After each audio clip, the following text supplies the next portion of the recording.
ಮಲ್ಲಿಕಾರ್ಜುನ್ ಖರ್ಗೆ ಅವರು ಯೋಜನ ಹುಟ್ಟರು ಕೂಡ ಗುರ್ಮಿಟಿಕಲ್ ಬಂದು ನಮ್ಮ ಸಮುದಾಯಗಳಿಗೆ ಮರಿಬಾರದು. ನಾನು ಪ್ಲಾನ್ ಮಾಡಿ ಮಾತಾಡ್ಲಿಕ್ಕೆ ನನ್ನ ಹೃದಯದಿಂದ ಮಾತಾಡ್ಲಿಕ್ಕೆ ನಾವು ಕಣ್ಣಿಲೆ ನೋಡಿವಿ.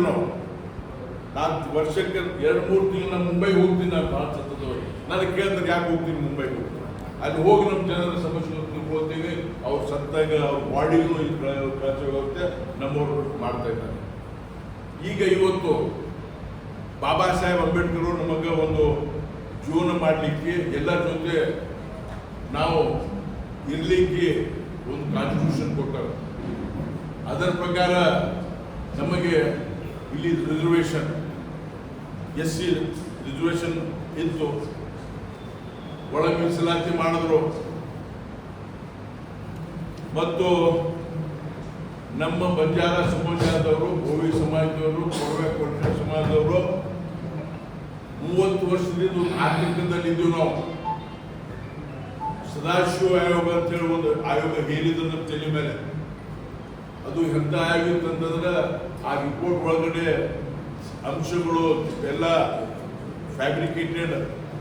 ನಾವು ಅದನ್ನ ರಿಪೋರ್ಟ್ ಪೂರಾ ಸ್ಟಡಿ ಮಾಡಿ ಹೋದ್ರದ ಅದನ್ನ ನಮ್ಮ ತಲೆ ಮೇಲೆ ಇಟ್ಟು ತೂಗಕ್ಕಂತ ಇಟ್ಟು 341, 342 ಆರ್ಟಿಕಲ್ ಪ್ರಕಾರ ನಮಗೆ ತೆಗೆಯುವಂತ ಒಂದು ಅಂಶನೂ ಇಟ್ಟಿದ್ರೆ ಅದನ್ನು ನಿರಂತರ ಹೋರಾಟ ಮಾಡಿ ಇವತ್ತು ನಮ್ಮ ಭಾರತೀಯ ಜನತಾ ಪಾರ್ಟಿ ನಮ್ಮ ರಾಜ್ಯದಲ್ಲಿ ಎದಿ ತಟ್ಟು ಹೇಳ್ತೀವಿ ನಾವು. ಇವತ್ತು ಬಸವರಾಜ ಬೊಮ್ಮಾಯಿ ಅವರು ಒಂದು ದಿಟ್ಟ ನಿರ್ಣಯ ತಗೊಂಡೆ 2023ನೇ ಇಸ್ವಿ ಒಂದು ನಿರ್ಣಯ ತಗೊಂಡ್ರು.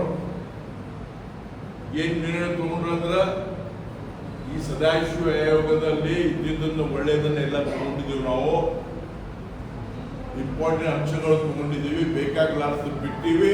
ಸದಾಶಿವ ರದ್ದು ಮಾಡಿ ಅಂತ ಹೇಳಿ ಅನೌನ್ಸ್ ಮಾಡಿದ್ದು ಇವತ್ತು ಭಾರತೀಯ ಜನತಾ ಪಾರ್ಟಿ. ಇವತ್ತು ಕೆಲವರು ನಮ್ಮ ಸಮುದಾಯ ಬಂಜಾರ ಸಮುದಾಯಕ್ಕೆ SC ಇಂದ ತೆಗಿಬೇಕಂತೇಳಿ ಕೋರ್ಟಿಗೆ ಹೋಗಿದ್ರು. ಆ ಕೋರ್ಟ್ ಒಂದು ಸುಪ್ರೀಂ ಕೋರ್ಟ್ ಜಡ್ಜ್ಮೆಂಟ್ ಬಂತು. ಈ ಬಂಜಾರ, ಕೊರ್ಚ, ಕುರ್ಮೆ, ಬೋವಿ ಸಮಾಜಕ್ಕೆ SC ಇಂದ ತೆಗಿಲಿಕ್ಕೆ ಪಿಟಿಷನ್ ಹಾಕ್ಯಾರ. ನಿಮ್ಗೆ ಏನು ಒಪ್ಪಿನದ ಅಂತ ಹೇಳಿ ಸುಪ್ರೀಂ ಕೋರ್ಟ್ SC ಕಮಿಷನ್ ಬರೀತದೆ 2020ನೇ ಫೆಬ್ರವರಿ ತಿಂಗಳಲ್ಲಿ.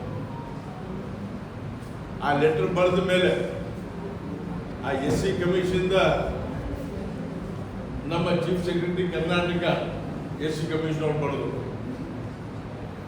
ಆ ಲೆಟರ್ ಅನ್ನ ಕ್ಯಾಬಿನೆಟ್ ಅಲ್ಲಿ ನಮ್ಮ ಚೀಫ್ ಸೆಕ್ರೆಟರಿ ಅವರು ರಿಪ್ಲೈ ಮಾಡಿ ಅದನ್ನ ಲೆಟರ್ ಕಾಪಿ ನನ್ನ ಹತ್ರ ಇದೆ, ನಿಮ್ಗೆ ಬೇಕಾದ್ರೆ ಕೊಡ್ತೀನಿ. ನಾನು ಸವಿಸ್ತಾರವಾಗಿ ಸ್ಟಡಿ ಮಾಡಿ 100 ವರ್ಷದ ಇತಿಹಾಸ ಬರೆದೆ ಇವರಿಗೆ ಮೈಸೂರು ಮಹಾರಾಜರು SC ಹಾಕಿದ ಕಾರಣಗಳು 4 ಸಮುದಾಯಗಳಿಗೆ, ಆ ಸಮುದಾಯಗಳಿಗೆ ಬಂಜಾರ, ಬೋವಿ, ಕೊರ್ಚ, ಕುರ್ಮೆ, ಆದಿ ದ್ರಾವಿಡ, ಆದಿ ಕರ್ನಾಟಕ ಈ 6 ಜಾತಿಗೆ ಹಾಕ್ಬೇಕಂತೇಳಿ 1950 ಪೂರ್ವದಲ್ಲಿ ಇವತ್ತು ಬಂದು ಕಳಿಸಿದರು. ಅದಕ್ಕೆ ಅವರು ರಿಪ್ಲೈ ಕೊಟ್ಟರು ಬೊಮ್ಮಾಯಿ ಅವರು, ಇನ್ನೂ ಈ ಸಮುದಾಯಗಳು ಬಂದು ಡೆವಲಪ್ ಆಗಿಲ್ಲ. ನಾವು ಫರ್ಮ್ಲಿ ಹೇಳ್ತೀವಿ ಈ ಜಾತಿಗಳಿಗೆ ರಿಸರ್ವೇಷನ್ ಕಂಟಿನ್ಯೂ ಆಗಬೇಕಂತ ಹೇಳಿ ಮಾಡಿದ್ದು ಇವತ್ತು ಬಸವರಾಜ ಬೊಮ್ಮಾಯಿ ಸರ್ಕಾರ, ಭಾರತೀಯ ಜನತಾ ಪಾರ್ಟಿ ಸರ್ಕಾರ. ಇದು ಯಾಕೆ ಕಾಂಗ್ರೆಸ್ದವ್ರು ಮಾಡಲಿಲ್ಲ? ಮೊದಲು ಅವ್ರ ಉದ್ದೇಶ ಸರಿ ಇಲ್ಲ. ಈಗ ಒಳ ಮೀಸಲಾತಿ ಬಂತು, ಇವತ್ತು ಕೆಲವರು ನಾವು 2 ಜಿಲ್ಲೆದಾಗ ಹೋಗಿ ಬಂದಾಗ ಕೆಲವರು ಕಾಂಟ್ರವರ್ಸಿ ಕ್ರಿಯೇಟ್ ಮಾಡೋಕ್ಕೆ ಪ್ರಯತ್ನ ಮಾಡ್ತಾರೆ, ಗುರಿ ಹಚ್ಚಲಿಕ್ಕೆ ಪ್ರಯತ್ನ ಮಾಡ್ತಾರೆ. ಇವರು ಒಳ ಮೀಸಲಾತಿ ಬಗ್ಗೆ ಕೆಲವು ಮಾತುಗಳು ಆಡಿದ್ರು.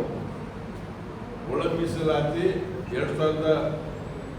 2018ನೇ ಎಲೆಕ್ಷನ್ ಅಲ್ಲಿ ಎಲ್ಲ ಪತ್ರಕರ್ತರು ನಿಮಗೆ ವಿಶೇಷವಾಗಿ ನಿಮಗೆ ಹೇಳ್ತೀವಿ, ಯಾಕಂದ್ರೆ ನೀವು ಗ್ರೌಂಡ್ ಅಲ್ಲಿ ಇರ್ತೀರಿ, ನಿಮಗೆಲ್ಲನೂ ಗೊತ್ತದ. 2000 ಒಳ ಮೀಸಲಾತಿ ಮಾಡಬೇಕು. 2018ನೇ ಇಸ್ವಿ MLA ಎಲೆಕ್ಷನ್ ಪ್ರಣಾಳಿಕೆಯಲ್ಲಿ BJPಯವರು, JDS ಅವರು, ಕಾಂಗ್ರೆಸ್ದವರು 3 ಕಂತಿ ನಾವು ಇಂಟರ್ನಲ್ ರಿಸರ್ವೇಷನ್ ಮಾಡಿದ್ದೀವಿ ಅಂತ ಹೇಳಿ ಪ್ರಣಾಳಿಕೆಯಲ್ಲಿ ಇಟ್ಟಿದ್ರು 2018 ಇಸ್ವಿ. ನಾನು ಅಸೆಂಬ್ಲಿಯಲ್ಲಿದ್ದೆ.